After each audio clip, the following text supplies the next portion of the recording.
Find the perfect ride for you today with the New Year New Ride sales event at Guam Auto Spot. Get behind the wheel of the 2024 Outlander Sport starting at just $22,995 or only $156 per paycheck. Visit GuamAutospot.com or call 671-478-AUTO.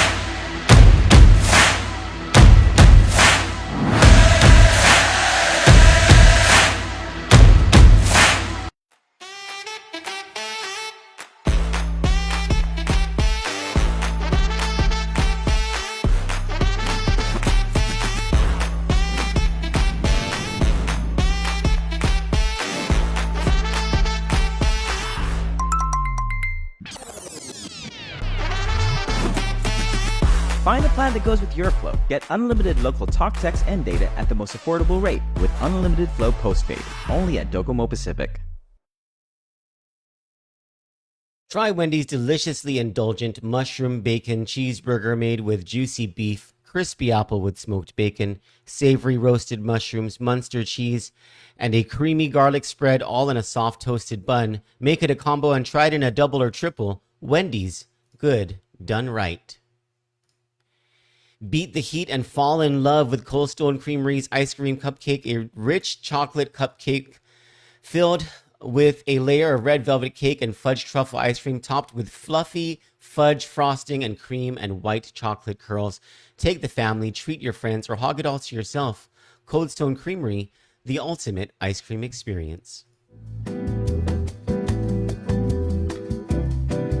Good Morning Show with Troy Torres is brought to you by 76 Circle K Guam.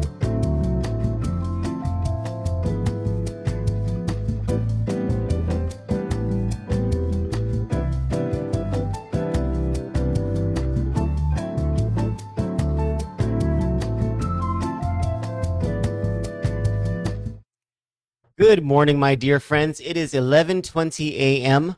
on Friday, January 24, 2025. My name is Troy Torres. Thank you so much for joining me this morning. Friday's not an exciting thing. I would say happy Friday. And actually, happy Friday, because maybe Friday is important to you.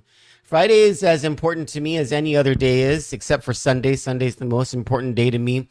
But I bring this up to tell you just how boring of a person I am. But in my mind, I ain't boring. In my mind, I'm fun, because tonight, God willing, I don't know what the future holds, but God willing, I'm still here on this earth.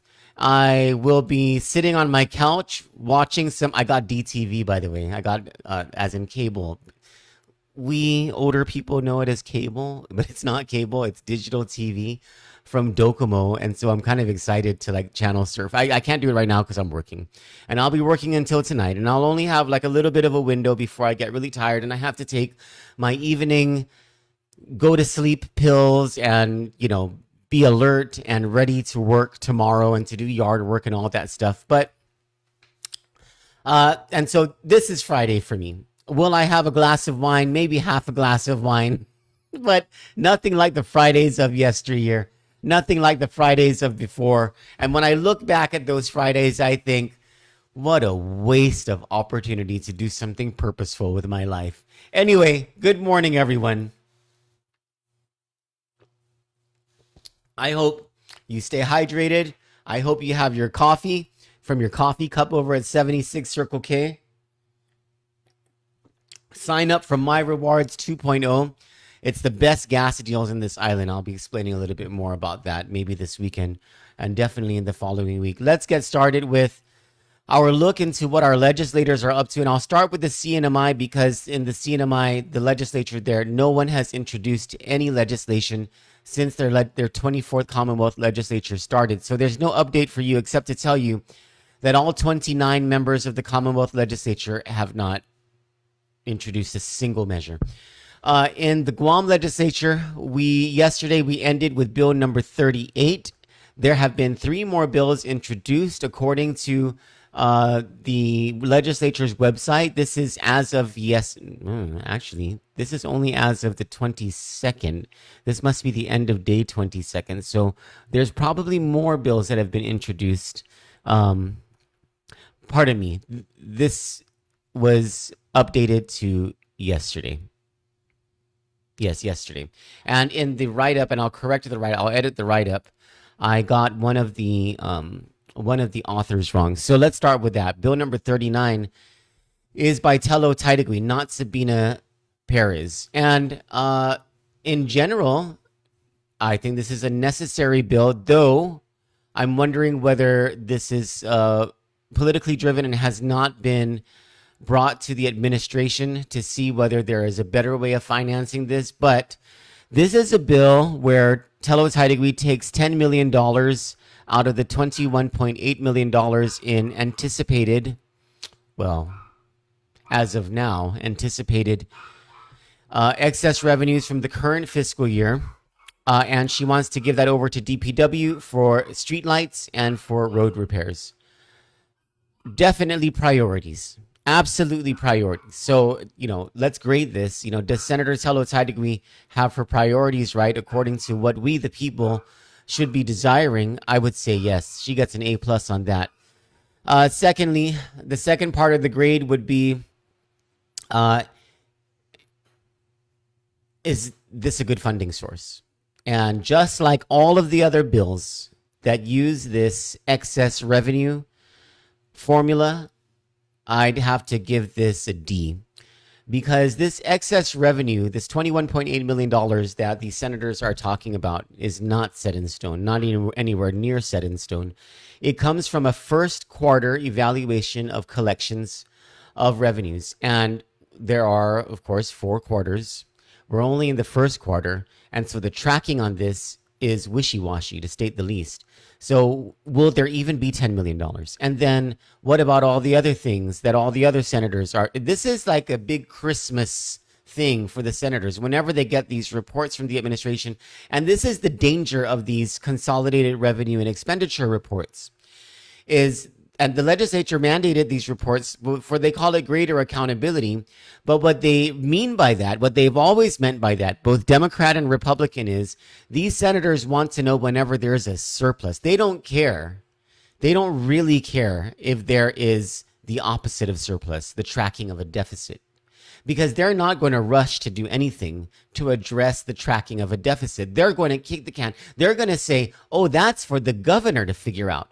But when it comes to the tracking of a surplus, these senators are so quick to appropriate that money, even if it's just the first or the second quarter CRER tracking. And even if they know that there is not a great degree of certainty that these revenues will actually come in, but they plunta these appropriations onto all of their special interests. At least in Telo Taitague's case for this bill number 39, it's a priority. And then the third metric that we have to look at with this bill is there another way of getting this money to DPW for streetlights and for road repairs? Or can something be done to leverage this local funding with either federal funding opportunities, whether they are grants or loans, or leverage these funds against some type of local borrowing? so that we can do way more than $10 million in streetlight upgrades and road repairs. But that's what a public hearing process is about. That's what a whole committee markup process is about. And so maybe you cannot see the bill because the status report on it is up, but you cannot see the bill itself. So we can't see the devil that's in the detail. Overall, I would give this bill either a C plus or a B minus. And the only reason it would get up there is because of what I believe is a high priority of the government to make sure that our transportation systems are efficient and are working. And that includes safety on the roads and the roads themselves. Bill number 40 is by Will Parkinson. This delves into that same funding source, that excess revenues thing. Good morning, Teresa. That excess revenue thing. And he wants to give $3.5 million in excess FY25 revenues to the Guam Preservation Trust for the rehabilitation of FQ Sanchez Elementary School in Umatic.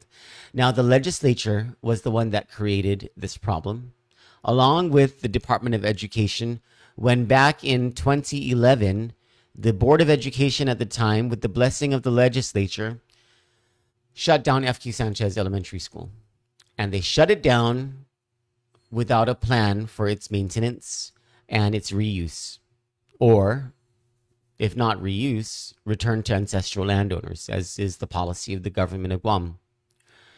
And so after all these years, since 2011, that's 14 years? 14 years of, help here and there, no real plan for efficient use of the facility. It is, I believe it's considered a local historic site because of its historic value. And though the preservation of historic value is important, it's something like that is important to our tourism industry, because I don't know if you go to Umatic and Mauricio, but a lot of tourists pass by there. A lot of tourists stop by that area right across FQ Sanchez and the pier over at Mauricio, Malasu. And so it has value in that way. But first, here's the legislature solving a problem they helped to create by throwing more of our money at it. And secondly, is this really a priority considering the other priorities? I get it, it's important to do, but considering the other priorities, is this really a priority?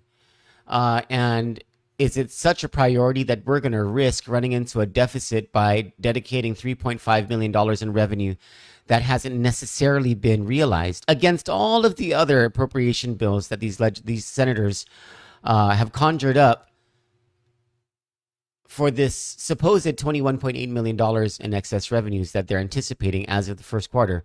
This isn't making sense to me. And then, are there other funding sources that the government of Guam just hasn't looked into? What about the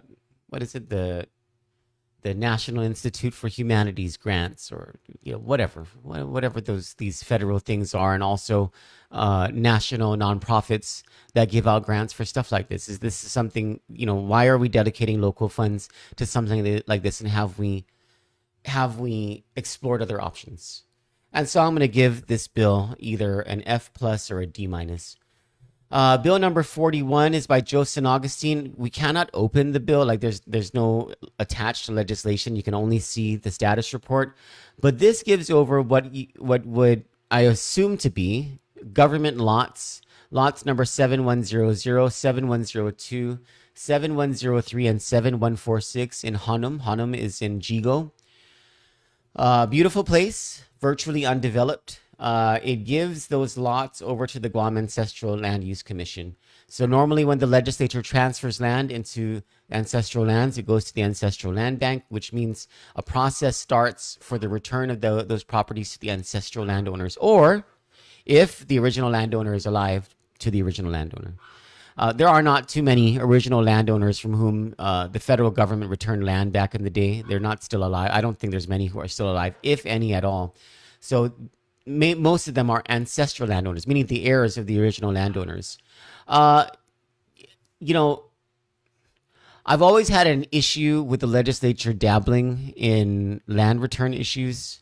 But other than that, I think the real issue here is abiding by the policy of the government of Guam, a long-standing policy, and that is if there is locally unused, undeveloped, or not set aside for any public purpose lands, then that land should be returned to the ancestral landowner. I mean, it's why should the government of Guam keep this land that is it's not productive land? So returning land always is a good thing, because then the private landowner starts to pay taxes, can develop on it, can sell the land to a developer, and make the land productive for the economic benefit of all of us. And so those are your bills for today. This is our only discussion on it. Later today at 2 p.m., we will cast live Senator Sean Gumatautau's oversight hearing, delving into the audit of the allegedly illegal overtime taken by managers and former managers of Guam Homeland Security Office of Civil Defense to the tune of hundreds of thousands of dollars. This will be something interesting to watch, not just for its content, but as a signal to us, the voters, on whether we were right about electing a Republican majority. The Republicans seem to have hit the ground running. They've been doing things right, I think, even in their politics, dealing with, all that crap that's going on with the Democrats. They've been playing it right. Not just, I'm not talking about safe. I'm talking about these Republicans being hungry and aggressive, and knowing their politics and being savvy, and sticking to the priorities that they promised to voters during the campaign. This will be their first oversight hearing since the last time that they held the Republican majority. And this oversight hearing is on the question of corruption and accountability. These are big marks from the voters, big expectation, anticipation, a whole lot of confidence going into this, that the Republicans meant what they said during the campaign when they complained about corruption and talked about how they're the ones who can bring ethics and integrity back into government service. And so we'll see that, whether it will be on full display today, whether Senator Sean Gumatautau and others on the panel will ask the tough questions in a civilized and professional way, when members of the panel do not provide answers that to the satisfaction of these senators. How persistent will these senators be? How knowledgeable will they be? How much courage will they have to push back and to demand answers, to threaten censure, to threaten some sort of accountability in place of non-answers or insufficient answers or answers that fly in the face of the truth? This is our opportunity as voters and as residents to see what this Republican majority is made out of. And I'm excited about it. I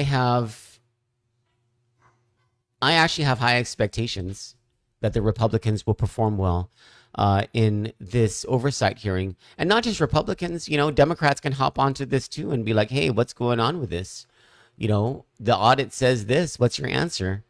And not to accept, things like, I don't have that information right now. We'll get back to you, Senator. When you have 80% of the answers coming out that way, that it was just BS. And so we'll see both how the Republicans act, also how the Democrats act, and how members from GHS, OCD, maybe even Department of Administration and the Public Auditor's Office answer the questions from this panel. That's at 2 p.m. today, Friday, January 24, 2025. Kandit will feature that live, and we might have some commentary along with that. Thank you so much for joining me this morning for Kandit News. I'm Troy Torres. You all have a wonderful day. Have a great morning, and I love you all.